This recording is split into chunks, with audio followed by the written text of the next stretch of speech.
What if I told you that a spectacular military failure and angry unpaid soldiers created the money in your wallet right now? Stay with me, because the story of America's first paper money is a tale of desperation, innovation, and one colony's gamble that changed economics forever. Picture this.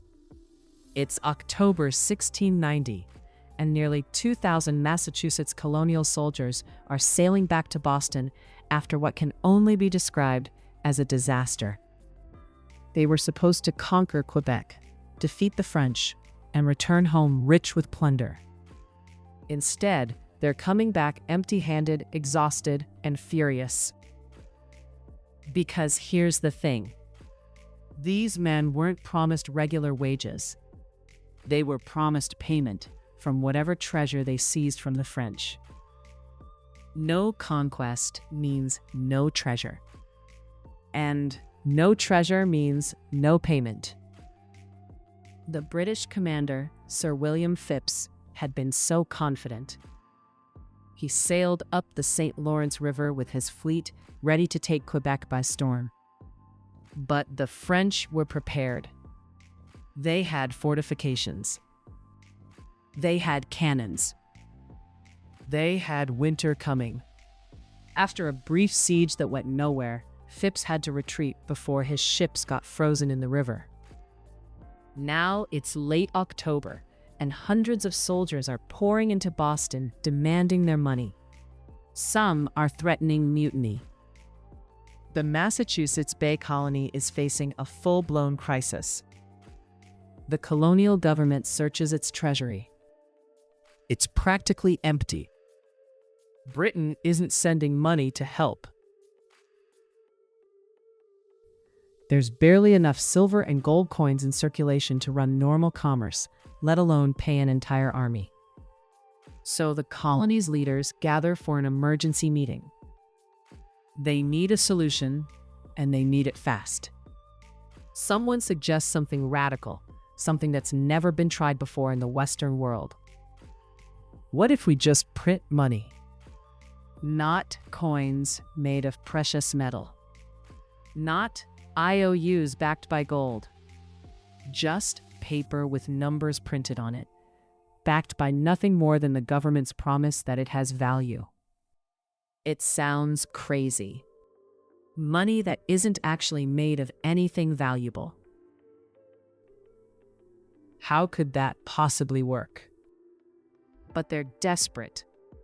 On December 10, 1690, the Massachusetts General Court authorized the printing of 7,000 pounds in paper currency.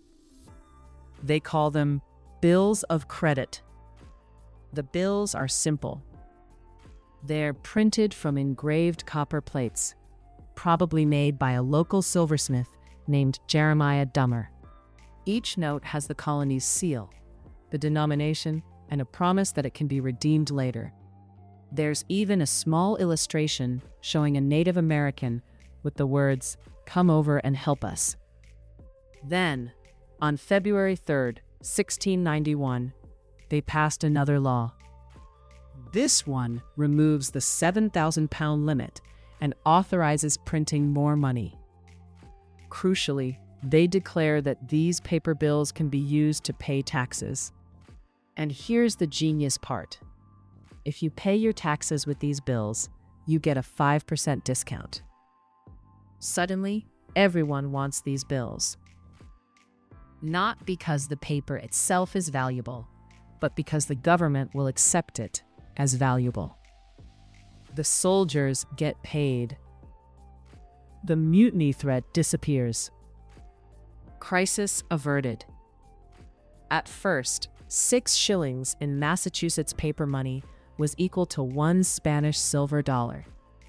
People can actually use this stuff. Merchants accept it. Farmers take it for their crops. The economy keeps moving. But here's what matters. Massachusetts proved that paper money could work. You don't need gold or silver to have currency. You just need trust. Trust that the government will stand behind it. Trust that other people will accept it. Trust that it represents real value, even when it's just ink on paper. Other colonies watched and learned. Pennsylvania did it better, backing their money with land and managing the supply more carefully. Their paper currency held its value for decades. Soon, all 13 colonies were printing their own money. This radical Massachusetts experiment became the foundation for modern money. Every dollar in your wallet, every number in your bank account, every digital payment you make, all trace back to this moment of colonial desperation in 1690.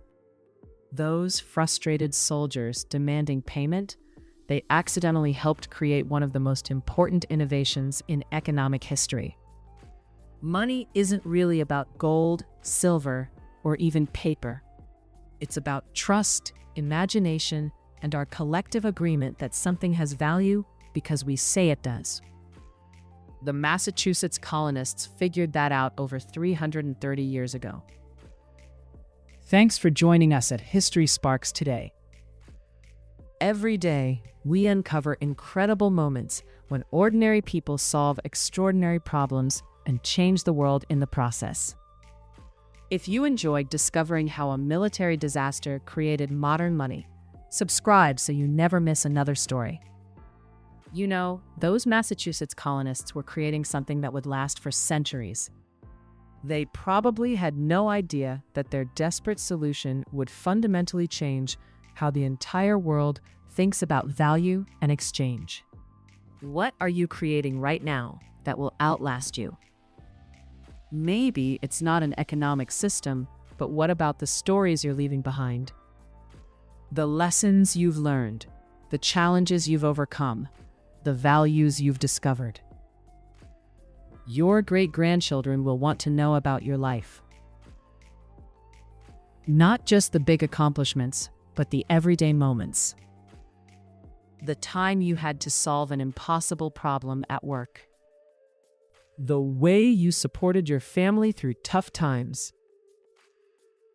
That funny thing that happened on a random Tuesday that your whole family still laughs about.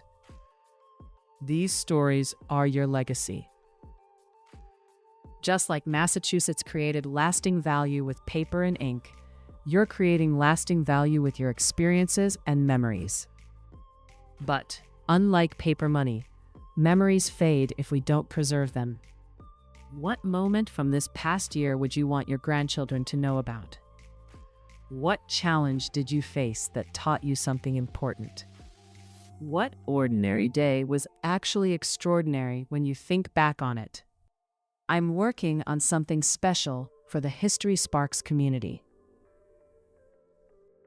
A free guide that helps you capture these stories in your own words. No writing experience needed. Just you, your memories, and a simple process to preserve them forever. Would that be valuable to you? Drop a comment and let me know. Because your family's history matters just as much as the history we talk about here every day. Your stories deserve to be remembered.